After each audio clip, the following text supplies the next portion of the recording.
Estamos estudiando el Pentateuco, que son los primeros 5 libros de la Biblia. Lo estamos viendo en panorama, estamos estudiando allí no de manera detallada, sino que viendo los grandes temas que están acá. Vimos la semana anterior acerca de cómo el Señor prueba a su pueblo en el desierto. Y hoy lo que vamos a ver son al menos estas dos cosas. Cuando el Señor... cuando el pueblo de Israel llega a este punto, saliendo de Egipto, antes del desierto, se encuentran ahí a las faldas del monte Sinaí, y es en el lugar donde Dios entrega su ley al pueblo, donde entrega las disposiciones que Él quiere hacer, no solamente la ley, sino que también el pacto que hace con su pueblo. 3 meses de viaje les llevó al pueblo de Israel salir de Egipto para llegar a este punto. Ya vimos que fueron probados por Dios, ¿se acuerdan? Había agua, era amarga, el Señor la endulzó, luego 12 fuentes de aguas. Después vimos que el pueblo tenía hambre, Dios provee, ¿verdad?, del alimento allí. Luego había sed y provee del agua. También Moisés aprende a delegar allí en las crisis, cómo Dios está probando a cada uno de los suyos. Y llegamos a este punto donde después de 3 meses vemos que vamos a leer parte del texto ahí en Éxodo capítulo 19, así que si van conmigo a la Biblia allí, Éxodo 19 dice: al 3er mes de la salida de los israelitas de la tierra de Egipto, ese mismo día llegaron al desierto de Sinaí. Salieron de Refidim, llegaron al desierto de Sinaí, acamparon en el desierto, allí delante del monte acampó Israel. Ahora fíjese qué dice de Moisés. Moisés subió hacia Dios y el Señor lo llamó desde el monte y le dijo: así dirás a la casa de Jacob y anunciarás a los israelitas: ustedes han visto lo que he hecho a los egipcios y cómo los he tomado sobre alas de águila y los he traído a mí. Ahora pues, si en verdad escuchan mi voz y guardan mi pacto, serán mi especial tesoro entre todos los pueblos, porque mía es toda la tierra. Ustedes serán para mí un reino de sacerdotes y una nación santa. Estas son las palabras que dirás a los israelitas. Vamos a orar un momento nuevamente. Señor, queremos pedir tu dirección y queremos que tú nos hables aquí. Usa, Señor, lo que hemos de aprender en este estudio que estamos llevando del Antiguo Testamento, de no quedarnos simplemente con lo anecdótico, con los detalles, sino que podamos ver los principios que tú tienes para cada uno de nosotros, que siguen vigentes para tus hijos en el día de hoy. Te lo rogamos en el nombre de Jesús. Amén. Si uno ve los primeros versículos del capítulo 19, ya vimos que Moisés subió al monte. Más adelante, en el verso 14, vemos que, desciende, ¿no? Moisés bajó del monte al pueblo y santificó al pueblo. Y después Moisés en el verso 20 vuelve a subir y vuelve a bajar, y todo el tiempo está así, de alguna manera subiendo, bajando del monte, de la montaña, trayendo lo que Dios le está diciendo a él, pues él es el intermediario con el pueblo. Ahora, Moisés llega aquí, como vimos, con todo el pueblo al monte Sinaí, 3 meses, y van a estar aquí al menos 11 meses estacionados aquí, ¿no? Al menos al pie de la montaña. ¿Por qué lo menciono? Porque el relato del Pentateuco abarca muchos años, miles de años, ¿no? Pero es interesante que al menos 1/3 de toda la escritura del Pentateuco, porque desde Éxodo 19, Éxodo, Levítico y Números, hasta el capítulo 19 de Números, o el capítulo 10 quizás de Números, relatan lo que está aconteciendo en este lugar.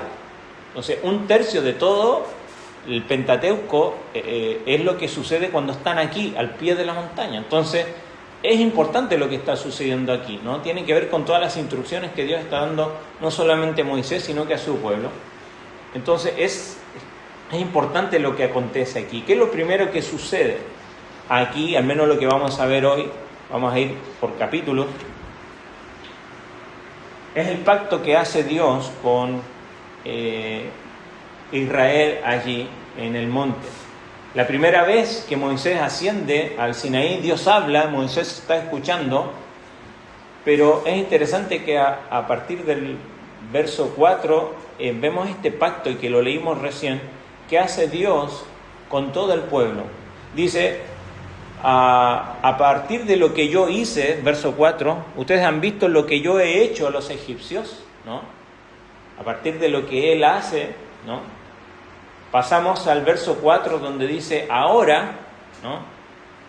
Dice, ustedes han visto lo que yo he hecho a los egipcios y cómo los he tomado sobre alas de águila y los he traído a mí. Ahora, si en verdad escuchan mi voz y guardan mi pacto, ¿qué significa eso? Si obedecen, ¿no? Hay la condicionalidad en el versículo. Pasamos a la causa, a los efectos del amor divino, ¿no? O del amor divino a la responsabilidad del hombre, que son, en el verso 5, dice, ahora pues, si en verdad escuchan, serán mi especial tesoro. Más adelante dice, un reino de sacerdotes y una nación santa. Eso lo vamos a ver más detalladamente al final, donde hagamos la reflexión. Pero fíjese cómo es el pacto que hace Dios con su pueblo. Hay una causa. Él dice, yo lo que hice a los egipcios los traje sobre alas de águila, o sea, los rescaté, los traje aquí para cuidarles. El efecto es, a raíz de esto, de todo mi poder manifestado en ustedes, es que el efecto que debería suceder es que si escuchan mi voz y guardan mi pacto, los resultados ¿cuáles son? Serán mi especial tesoro y seréis para mí un reino de sacerdotes, una nación santa. Así que el pueblo de Dios aquí es interesante que se nos muestra como un pueblo único, separado del mundo, pero solo para servir como aquellos instrumentos de Dios para reconciliar también o traer, ¿no? Y como Pablo lo dice, ¿no? El mensaje de la reconciliación. Los detalles de esta reflexión lo vamos a ver al final, pero es interesante ver de qué manera Dios establece un pacto con su pueblo, y la respuesta de Israel a esta palabra es interesante. Fíjese allí un poquito más adelante. Verso 7. Entonces Moisés fue y llamó a los ancianos del pueblo y expuso delante de ellas todas estas palabras que el Señor le había mandado. Y todo el pueblo respondió a una y dijeron, ¿qué dijeron? Haremos todo lo que el Señor ha dicho. El Señor estableció un pacto. ¿Qué es un pacto? Es un compromiso, ¿verdad? El día de ayer todos celebraban el Día del Amor, ¿verdad? Algunos se casan el 14 de febrero y el matrimonio de alguna manera es un pacto. Yo me comprometo a ser fiel y amarte y de acuerdo a los votos que cada uno da en su boda, ¿verdad? Es un pacto mutuo, ¿no? Acá Dios establece un pacto de compromiso. Dice, yo los rescaté. Ahora, si ustedes escuchan mi voz y me obedecen, serán mi especial tesoro, una nación de sacerdote, un reino de sacerdote y un pueblo santo para mí. Y el pueblo responde ante este pacto, a este compromiso que hace Dios con su pueblo. Responde, haremos lo que Dios dice. Nosotros conocemos ya la historia, ¿verdad? Porque es distinto con el diario del lunes, como se dice. Sabemos que el pueblo de Israel no cumplió esto, al menos a cabalidad. Nadie puede plenamente, eso es lo cierto. Por eso tuvo que venir Cristo para cumplir la ley. ¿Se acuerda cuando vino Cristo? Dice, yo no vine para derogar la ley, vine a cumplirla. Él perfectamente cumplió con todas las disposiciones de la ley. Pero vemos que la gente responde de manera positiva, entusiasta, sin tomarse el tiempo quizás de pensar en las implicaciones de esta respuesta a Dios. ¿Cuántas veces obramos así, verdad? Escuchamos acá un domingo, un miércoles, nuestro devocional, y Dios nos desafía y nosotros decimos, sí, vamos a hacer, y yo voy a hacer, y yo me comprometo, y resulta que a la salida de casa ya el compromiso se rompe. Nosotros sabemos que mientras Dios está entregando la ley, ¿se acuerda qué está pasando en el pueblo? Están construyendo una imagen de un becerro y lo están adorando, ¿se acuerdan? El becerro de oro. Y ya ahí, ¿no? Porque ¿qué pasa? Que Moisés se demoró mucho en bajar de la montaña. Pero la respuesta de Israel a la primera palabra de Dios en el Sinaí también fueron palabras. La respuesta de Israel a la segunda palabra de Dios fueron acciones. Vemos más adelante que el pueblo se vistió con ropa limpia para evitar el contacto con Dios allí. Nadie subió a la montaña, todos quedaron allí expectantes.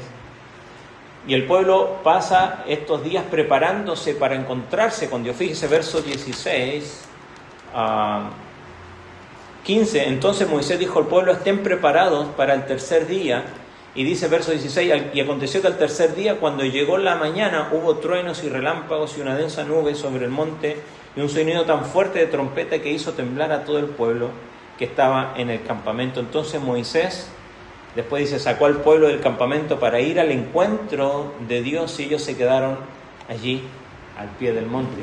Iban al encuentro, a encontrarse con Dios, y esto no es casual ni superficial. No hay lugar aquí para la indiferencia. Uno no se precipita a la presencia de Dios, sino que es algo que uno prepara diligentemente, minuciosamente. Es algo muy importante. Aprendimos durante el campamento con los jóvenes que Dios busca adoradores que le adoren en espíritu, en verdad, no superficialmente. Dios no se complace de que tú cantes afinado, cantes más fuerte, o vengas un domingo aquí. Por supuesto que Él se agrada de estas cosas, pero no somos mejores nosotros por estas cosas. Lo que Él quiere es que tú tengas un encuentro personal con Él. Puedes estar aquí y tu mente puede estar en otro lugar. Puedes estar aquí, poner cara de circunspecto, de muy atento, o ponerte a reír, da lo mismo. Pero cuando Dios demanda de su pueblo de un encuentro con Él, esto no es mera cosa. Por supuesto que no tenemos hoy que venir a un lugar para encontrarnos con Él. No es que Dios está acá y afuera no lo está. Alabamos a Dios por eso. No tenemos que ir a un tabernáculo, a una montaña para encontrar a Dios. Tenemos que abrir simplemente este libro, pero con la misma actitud de reverencia, no de indiferencia, limpiar nuestro corazón para el encuentro con Dios.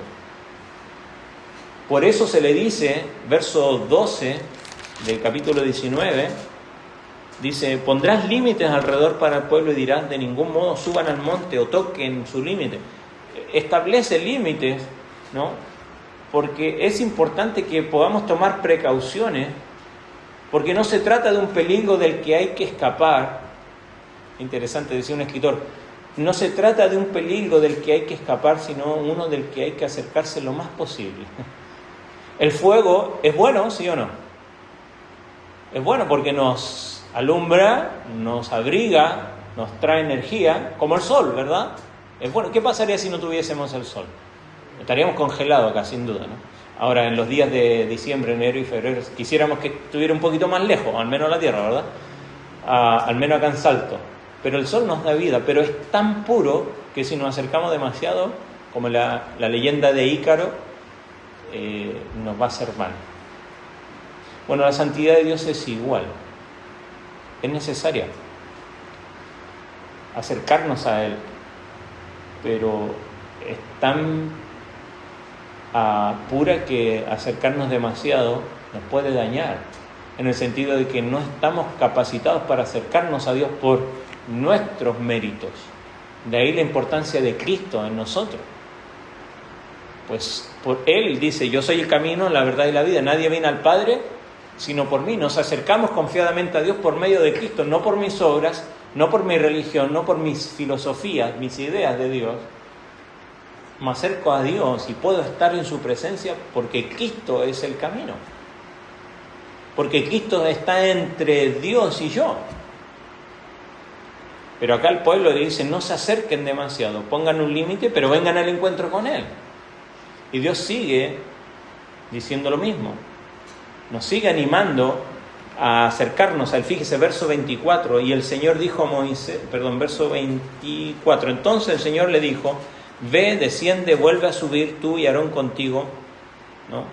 Pero los sacerdotes y el pueblo no traspasen los límites para subir al monte no sea que él se lance contra ellos. Entonces descendió pues Moisés está ahí subiendo, bajando la montaña todo el tiempo, ¿no? Solo Aarón podía acompañar a Moisés aquí. La previsión de alguna manera de lo que iba a ser el tabernáculo después y el templo, ¿no?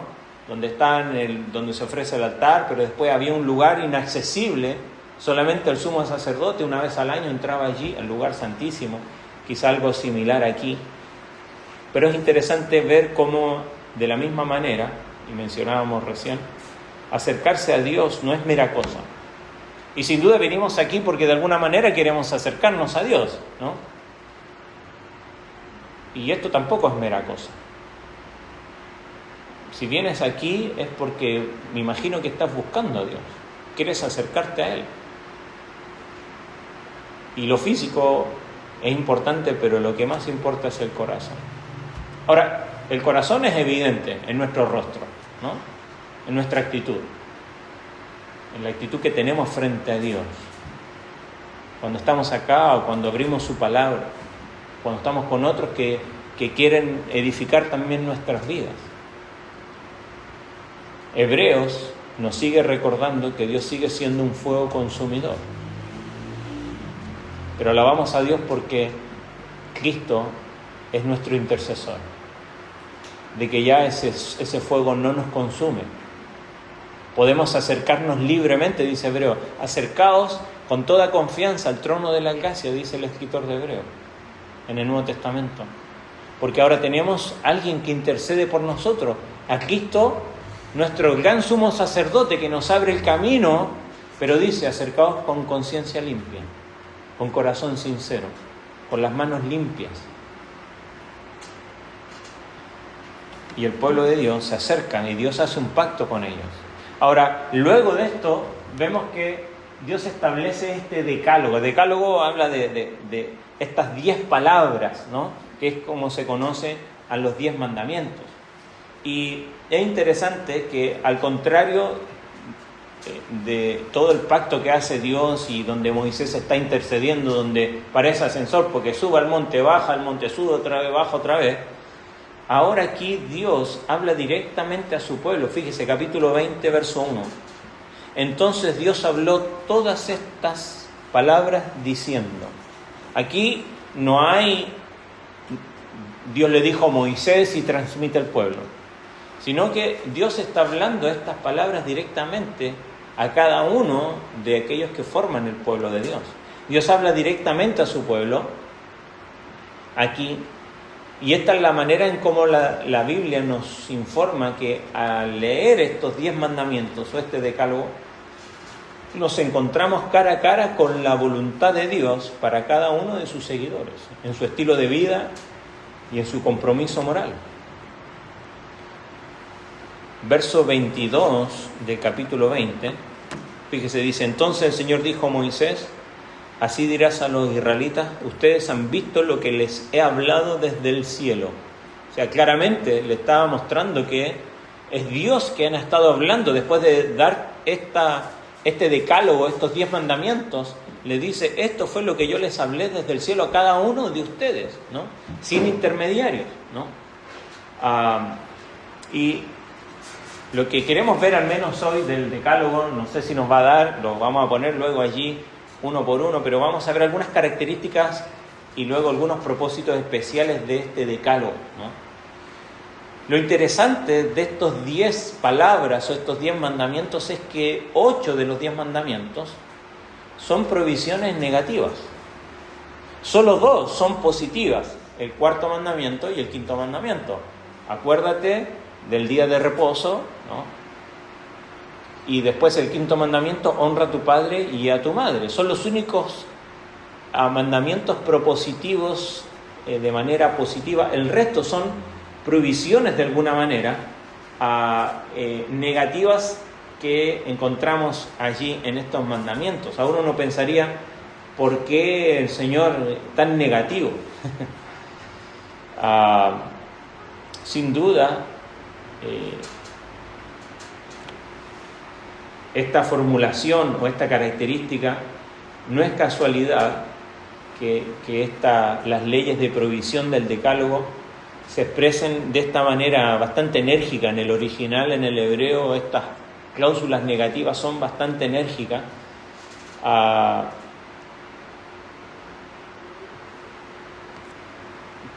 Porque aquí normalmente las leyes que se hacen en los países, en nuestros países, después de un tiempo, ¿no? Porque la realidad ha cambiado, de acuerdo a una ley de tránsito, ¿no? Después con el tiempo se tiene que revisar porque, no sé, pues el día de mañana, no sé, como pensábamos en los 80, los que vivimos en los 80 pensábamos que en los 2000 los autos iban a volar, ¿no? Pero todavía no sucede. Andan los drones y esas cosas, pero en algún momento, cuando esto comience a ser real, donde la gente se empiece a trasladar en drones, se va a tener que regular el tránsito también allí. Entonces se va a tener que revisar la ley de tránsito y hacer algunos ajustes, ¿verdad? No hay absoluto en cuanto a las leyes de este mundo.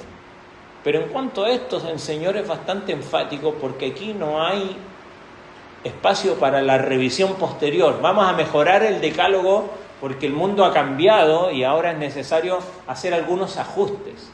No sé si me doy a entender al explicar esto.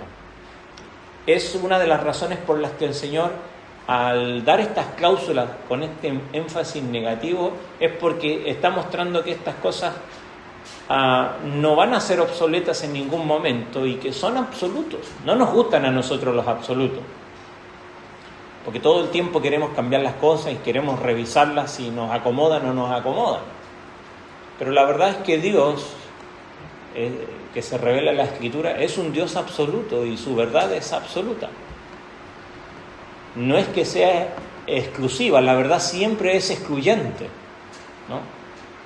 Si nosotros vemos aquí, bueno, al menos en las paredes creo que estas son blancas, al menos este fondo es blanco y no es que sea exclusivo, es que el blanco excluye al resto de los colores, aunque el blanco que no es un color, es un tono, pero no podemos decir aquí, bueno, qué absolutos que son, no, es blanco y ya está. Capaz que algunos, no sé, Álvaro, tú lo ves blanco, ¿verdad? ¿Sí? Algunos que tienen problemas ahí de ver ciertos colores, bueno, pero es así. Ahora, cuando vemos aquí no solamente estas características, sino que el propósito del decálogo, al menos vemos aquí lo interesante de la diferencia de la ley con el pacto, ¿no? Y por eso estamos viendo estas dos cosas, el pacto que Dios hace con su pueblo y la ley que le deja, que no es lo mismo, ¿no? Porque la diferencia entre ambos en cuanto al propósito es que el propósito del pacto, ¿se acuerda cuál era? Yo los rescaté, ¿no? Yo, ahí en el capítulo 19, ustedes vieron lo que yo hice a los egipcios, los saqué. Ahora, si ustedes escuchan mi voz y me obedecen, entonces ustedes serán. Y dice qué es lo que serán, ¿no? Entonces, el propósito del pacto es crear una nueva relación entre Dios y su pueblo. Pero el propósito de la ley es regular o perpetuar una relación existente mediante un orden que Dios establece, ¿no? Entonces, el propósito de alguna manera de este decálogo es regular que esa relación tenga un orden, por supuesto, de parte de su pueblo. No necesita Dios esto, pero Él establece ese orden. Entonces, el propósito de este decálogo se explica aquí, fíjese, capítulo 20, verso 20. Dice: Moisés respondió al pueblo: no teman, porque Dios ha venido para ponernos a prueba y para que su temor permanezca en ustedes y para que no pequen. ¿Se acuerda que dice Primera de Juan, cuando Juan escribe: hijitos míos, les escribo estas cosas para que no pequéis? Muy similar, ¿no?, a lo que nos dice Primera de Juan. Pero aquí, sin duda, más que un miedo, un temor, y lo hermoso es que cuando vamos al Nuevo Testamento tenemos más información, porque en Primera de Juan, capítulo 2, Juan les dice esto, ¿no? Les escribo esto para que no pequen, pero si alguno peca, porque pecamos todo el tiempo, abogado tenemos para con el Padre Jesucristo.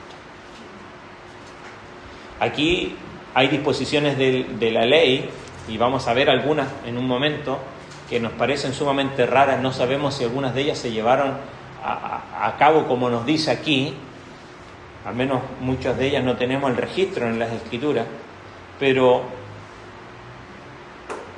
el Señor el propósito de dejarles esta ley, más que el pacto es para establecer una relación, pero la ley es para establecer un orden en esta relación, para establecer un orden de cómo es lo que el Señor está esperando de su pueblo. Por supuesto que nosotros sabemos que ninguno de los que está aquí puede cumplir cabalmente todas estas palabras, pero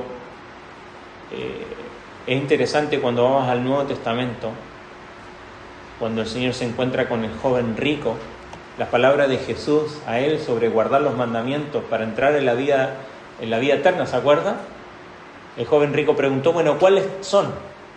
Jesús no mencionó ninguno de los primeros 4 que ahora vamos a ver, que tienen que ver con Dios, sino que solo se basó en la segunda parte, no matarás, no cometerás adulterio, y vuelve al último con el 5, ¿no? Honra a tu padre y a tu madre. Porque sin duda ahora vamos a ver cómo es la estructura de este decálogo y la exposición de ellos, donde vemos que los primeros mandamientos del decálogo tienen que ver con Dios, y la segunda parte, desde el 5º mandamiento en adelante, tienen que ver con nuestro prójimo. Por eso cuando el Señor le preguntan en qué se resume la ley, Él dijo, amarás al Señor tu Dios con todo tu corazón y a tu prójimo. Y es un resumen de alguna manera de este decálogo, de este orden, no solamente para el pueblo de Israel entonces, sino que aún vigente para nosotros en el sentido moral, que nos regula cómo debe ser nuestra relación con Él, ¿no? Entonces, veamos un poquito cómo es que se dispone aquí cada uno de estos mandamientos rápidamente.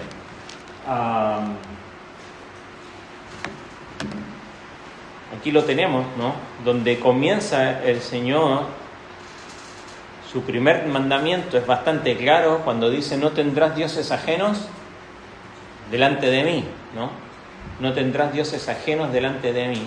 Y aquí, sin duda, en este primer mandamiento, el Señor lo que quiere dejar en claro a su pueblo es el deber de la lealtad exclusiva de su pueblo a su Dios. Recordemos que el pueblo de Israel fue rescatado ¿de dónde?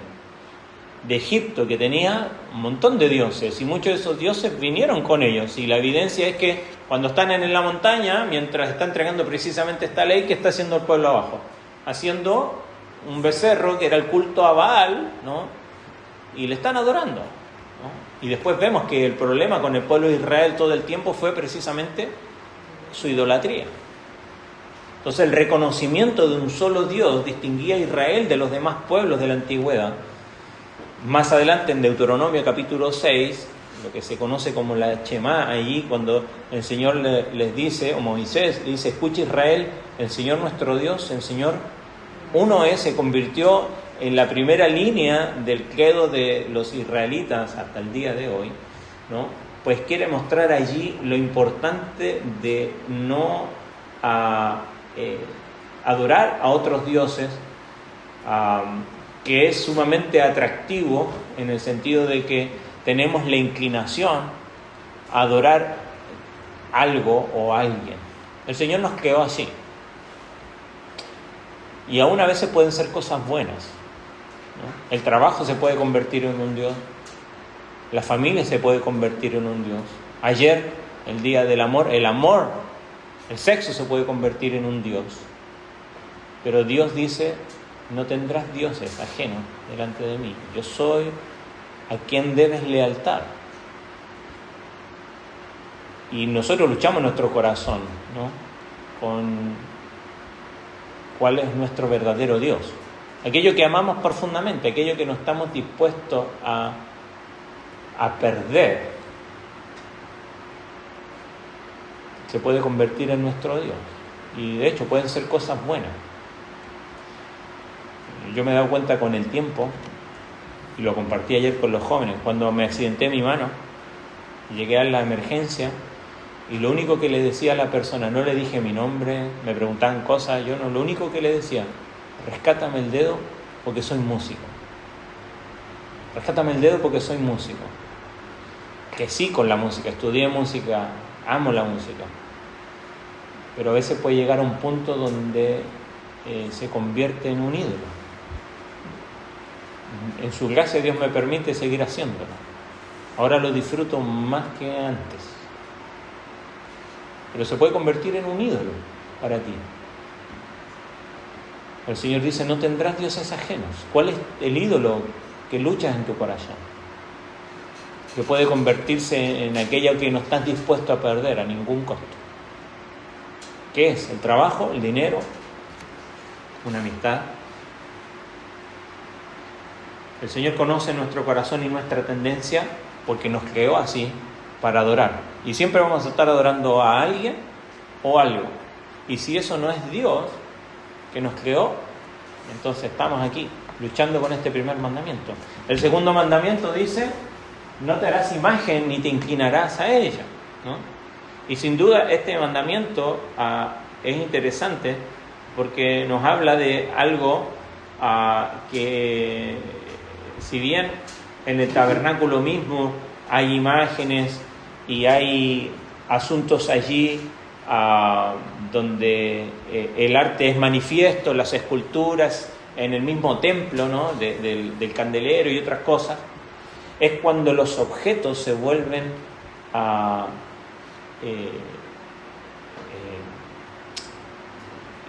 valga la redundancia, en el objeto de nuestra adoración, ¿no? Y cuando lo inanimado, lo que carece de alma, viene a ser el objeto de nuestra adoración. Y nuevamente esto puede ser cosas materiales. El auto, no me toquen el auto. Si pierdo el auto, pierdo la casa. Objetos inanimados, cuando hablamos de inanimados, que carecen de alma. Y muchas veces estas cosas son las que se transforman en nuestros ídolos. No nos hacemos una imagen de Dios y le prendemos una vela, pero lo que sí muchas veces luchamos nuestro corazón con que hay cosas reales, tangibles, que se vuelven el objeto de nuestra adoración. ¿Cuál es la tuya? Yo no lo sé. Pero sin duda el Señor está reconociendo desde un principio que acá hay un problema en el corazón intrínseco del hombre, que adora a alguien, y como lo mencionábamos recién, y si no, a algo. Y si no, se lo construye, ¿no? Y le adora. Tercer mandamiento, no tomarás el nombre del Señor, tu Dios, en vano.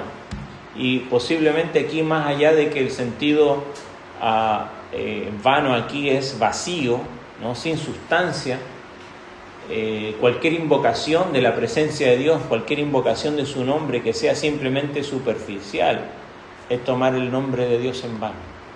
Cuando te llenas tú la boca de Dios, o yo la boca de Dios, y hablo de Dios, y mi corazón y mi mente está en cualquier otro lugar, bueno, estoy tomando el nombre de Dios en vano. Vemos las películas, ¿no? En inglés, oh my God, cuando dicen que algo les llama la atención, ¿no? Para nosotros no es una mala palabra. Están diciendo, oh Dios mío. Pero, ¿por qué? ¿En qué uso estás usando el nombre de Dios? A veces lo usamos para quedar bien con los demás. Y acá la peor blasfemia no es necesariamente la profanidad, sino que la palabrería.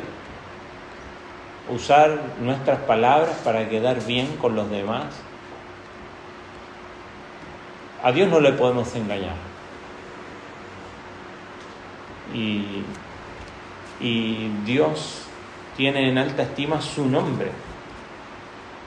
Por eso dice, porque el Señor no tendrá por inocente al que tome su nombre en vano. O sea, como dirían en Chile, no se las lleva así nomás, no se las lleva peladas, dicen en Chile. Hay consecuencias. Pero qué triste es cuando tomamos las cosas de Dios con una liviandad, con una familiaridad. Y esto quizás para los que llevamos más años en la iglesia. Es tan familiar para nosotros hablar de Dios que ya usamos las cosas de Dios así, muy livianamente. El texto sigue porque nos avanza el tiempo. Mandamiento 4, acuérdate del día de reposo para santificarlo. Sin duda, acá esto tiene que ver, en Éxodo apela al orden de la creación, en Deuteronomio después apela a que Dios sacó al pueblo de Egipto, pero sin duda el Señor está hablando de un principio. Nosotros, el año se regula en base a ¿qué? El año está circunscrito por la vuelta que da la Tierra al Sol, ¿verdad? El día es la rotación de la Tierra en su propio eje. Los meses tiene que ver con los ciclos lunares, pero la semana, ¿de dónde viene la semana? No está regulada por ningún astro, sino que esto tiene que ver con el orden de la creación. Dios creó todo en 6 días y dice que el séptimo descansó. ¿Y por qué esto es importante?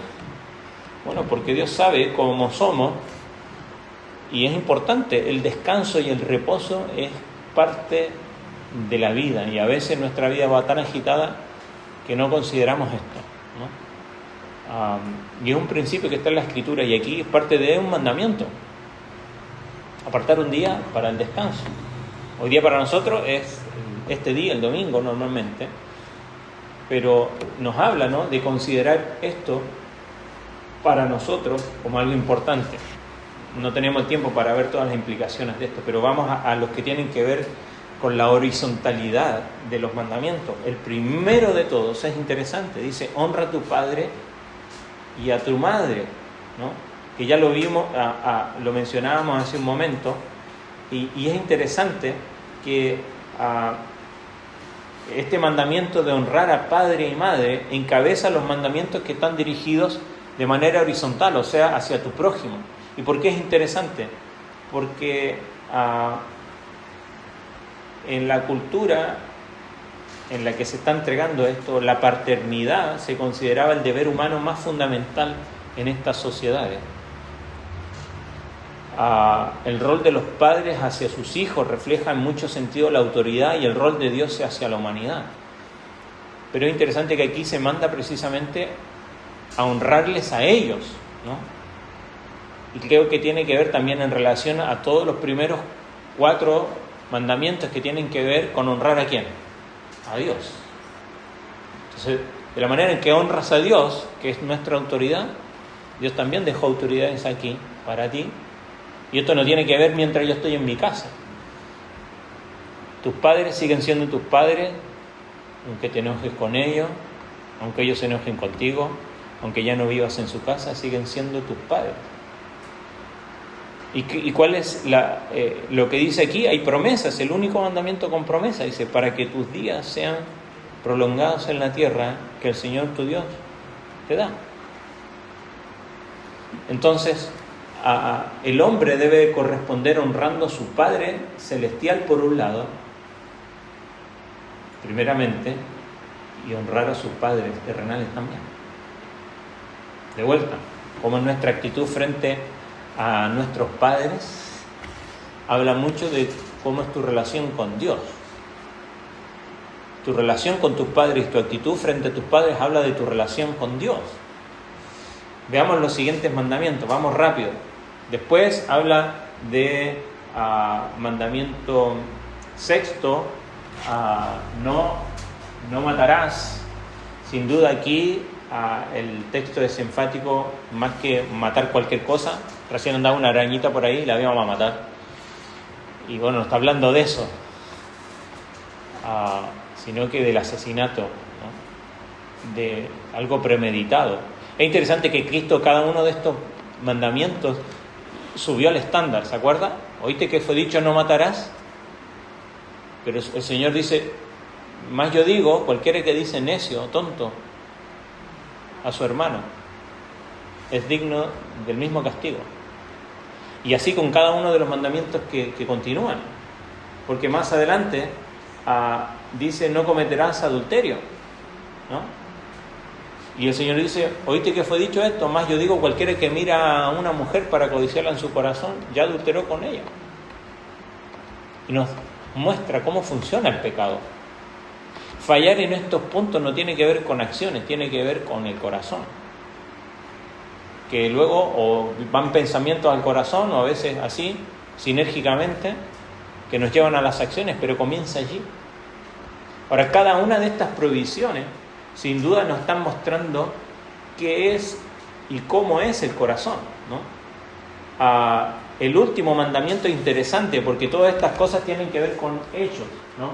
No matarás, no cometerás adulterio, no hurtarás, no robarás, no hablarás contra tu prójimo falso testimonio, pero después de esto, no codiciar.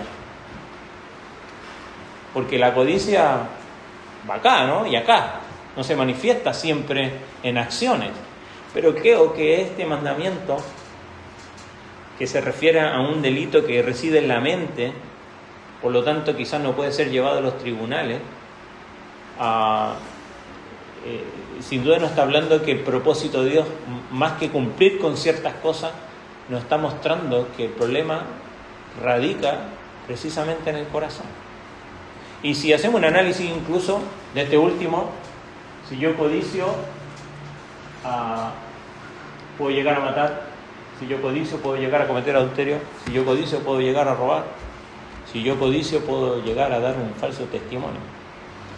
El problema no es las acciones, es el corazón. Por eso Dios lo que quiere es tu corazón. Ahora, luego de esto el Señor deja algunos pactos. Esto lo vamos a ver muy rápidamente, porque nos quedan pocos minutos. Pero es interesante que las leyes y las reglas que deja Dios después, en esta sección, contiene una gran diversidad de material legal, donde todo el contexto de esta promulgación de la ley, aquí en el Sinaí, nos da un poco de contexto, donde el Señor primero da como un resumen de la ley, pero después del capítulo 21 en adelante habla de leyes en cuanto a la esclavitud, al homicidio, a la propiedad. Después en el capítulo 22, verso 16, de diversas leyes que parecen como sacadas de otra realidad,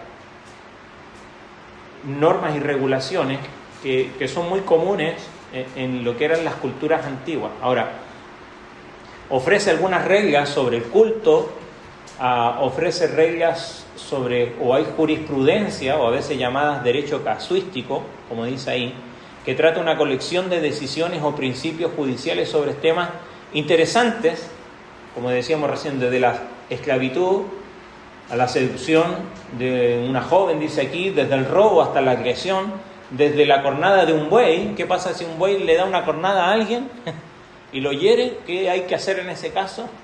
O de un incendio provocado. Y no está claro hasta qué punto todas estas colecciones representan decisiones reales que se tomaron en algún tribunal. Que alguien llegó y dice, bueno, el buey de mi vecino me dio una cornada. No sabemos si esto sucedió. Lo que sí es que todos estos temas básicos son necesarios,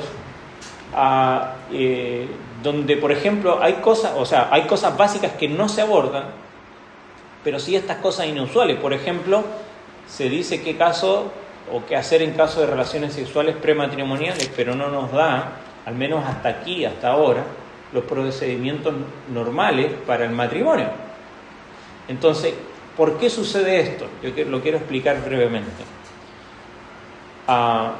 En estas leyes jurisprudencionales, o sea que van caso a caso, no expresan necesariamente los ideales del Antiguo Testamento. Solo abordan problemas. Si cada persona amara a su prójimo como a sí mismo, si cumpliera la segunda parte del Decálogo, Por supuesto que no habría que abordar asuntos ni de esclavitud, ni de asesinato, ni de robo, ni de seducción. Entonces, estas leyes definen lo que debe hacerse si se ignoran precisamente los 10 mandamientos que vimos anteriormente. Si se ignora el amor al prójimo, ¿no?, están estas leyes. Por supuesto que ignoran las transgresiones menores de estos principios, como la ira, ¿no?, la lujuria, pero abordan infracciones de la ley que establecen un estándar para un comportamiento social, en el sentido de que piensan en cuál podría ser lo peor que podría pasar y establecen una ley para eso, en caso de que alguien llegara a ese punto, porque no podemos poner para cada caso, pero vamos a pensar en lo peor que podría suceder y regulemos para evitar que esto pase de allí. Por lo tanto, hay una brecha entre los ideales éticos que establece el Decálogo, cómo se esperaba que se comportara la gente y las leyes que definen los estándares mínimos de la conducta. Alguien, por ejemplo, podría codiciar el buey de su prójimo, lo cual era éticamente incorrecto, pero no castigado por la ley. Pero si robaba ese buey, la ley entregaba en juego, obligando allí a pagar compensación, como dice capítulo 22, verso 1, que precisamente es la ley que me estoy refiriendo. Si alguien roba un buey o una oveja y lo mata o vende, pagará 5 bueyes por el buey o 4 ovejas por la oveja. De ahí que David, cuando le cuentan esa historia a Natán, dice 4 ovejas debe pagar, porque la ley lo establecía así. Entonces nosotros estamos muchos años después, entonces nos cuesta entender lo que está acá. Entonces debemos tener en cuenta que al leer estas leyes están diseñadas para frenar los peores excesos de una sociedad, al menos como la que está recibiendo estas leyes. Por lo tanto, no definen los ideales de ellos. Entonces,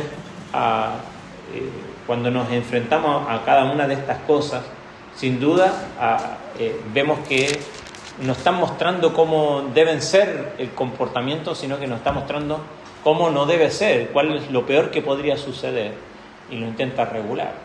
Luego hay algunas leyes donde se dice, si un hombre hace X, se establece una pena X o Y, y se trata de asuntos que harán tal cosa, ¿no?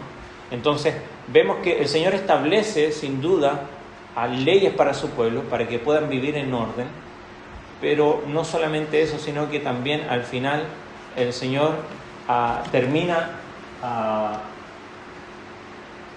ratificando en el capítulo 24, y con esto terminamos, porque al final de todo lo que vamos a ver, hay una ceremonia. No basta con escuchar la palabra del Señor y ser simplemente oyentes, como dice Santiago, ¿no?, que muchos somos simplemente oyentes y no hacemos.